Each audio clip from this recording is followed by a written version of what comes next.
I want to talk to you about Google My Business Posts. And Google My Business Posts are 100 to 300 word messages with photos that you can send directly to prospects searching for your business.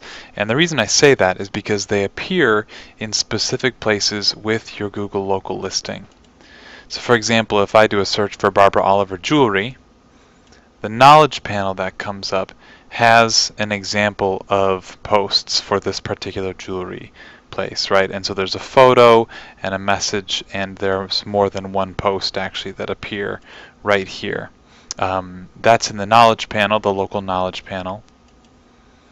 Also, if I do a search for jewelry stores, for example, and then I either click on more places or I click on any one of these, in the local information that shows up in this More Places interface, you can also see the posts appearing there.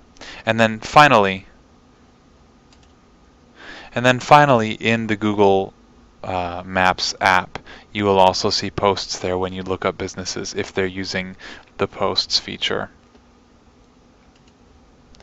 So I'm here in my Google My Business dashboard where I can manage my local listing.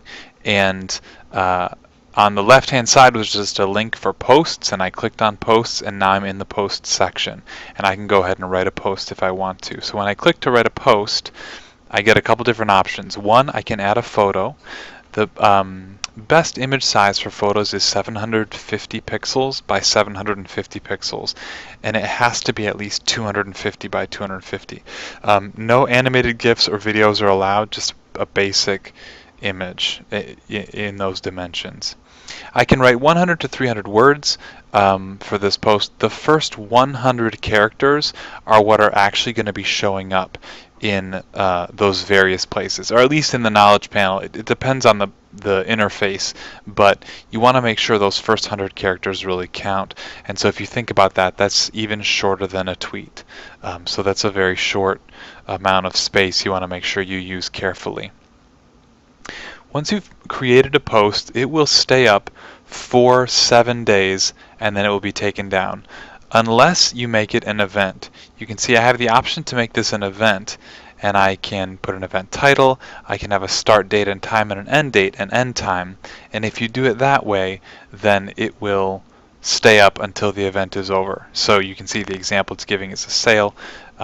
Doing this for a sale is a great example of something that you would want to make a post. If you have multiple posts within the time period that they are showing, then the newest post will appear first, and then if they scroll along in like sort of a carousel format, they'll see the older posts there. And then the last thing you can see is you can actually add a button with a call to action. So you can choose learn more, you can choose reserve, sign up, buy, or get offer, and each one that you check, it then lets you enter a URL so that when they click on that, they will go to that URL. So it lets you add a custom URL there. The only other note I would mention is that according to what other people are saying, I'm not hearing anything about this having an impact on ranking. This is really an optimization that you want to do in order to get more conversions. That's how you want to think about this. So let me talk to you about some ways you want to think about increasing your conversions. You want to not just write sort of general sales messages. You want to highlight time-sensitive sales or time-sensitive promotions, right? Or if you don't have any of those, then you want to highlight some what we call a unique selling proposition, which is something unique about your business that makes you stand out from the competition. Because think about this, you're having an opportunity to send a time-sensitive message directly to people who search for your business or search for businesses like yours. So you want to make sure that you're really making the most of that message. Obviously use it to announce an event, especially if the event will incite them to call or visit. A sale is a perfect example of an event that would cause them to actually move, make the call, or click to visit your website, or whatever they might decide to do. I want to mention about photos. You want to be aware that Google is going to may crop those photos. So you put a square photo in, but you want to make sure that the important content in your photo is right centered in the very center of that photo, so that if there is a crop, depending on the interface that the user is using, they might crop it to a different shape. You don't want to cut off anybody's head, basically. I already mentioned this, but I want to say again, in order to get the most out of this, make those first 100 characters count. You want to think about, for example, if you're going to have a call to action, have the call to action first and the primary benefit of that action right away, so that that's what people see first, and then if they click to see more, you can have some more details, but you want to make sure that you're really grabbing people with those first 100 characters. And then the last thing I would recommend, as just sort of like in order to get the best results, is that if you are going to add a button for them to take action, which I would recommend you do, you're probably going to want you're going to do best if you add a tracking URL. The insights within your dashboard are not going to show you information about clicks. They will show you how many times the post has been seen, but they will not show you how many clicks you get.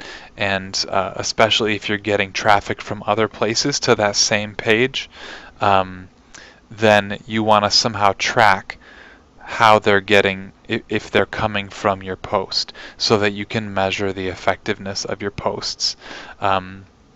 And that's it. You can create your posts, and it's something I recommend that if you're going to start doing it, you try to keep it up and do it often, because your experimentation is going to really show you what's effective and what's not, especially if you're tracking clicks.